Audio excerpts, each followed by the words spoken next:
Hey guys, this is Alex Villanueva, and today I'm going to give you a few tips for your frontside 5-0s. So the best way to start is on a flat ledge, and what you want to do is start switching up from a frontside 50-50 to a frontside 5-0. That way it will give you like the perfect balance and the perfect stability for your trick. And when you got this dialed in, what you want to do is you pop high, you make sure you lean your weight to your back foot and put your truck all the way up to the hillside. That will give you like the maximum stability for the trick.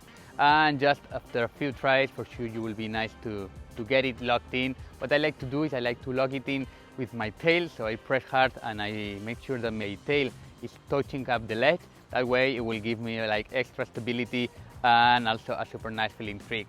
At the very end, you just need to make sure to exit properly. Remember to pop out for extra steals. And don't forget to show us your 5-0s when you got them dialed in. Subscribe and follow us for more content, and see you next time.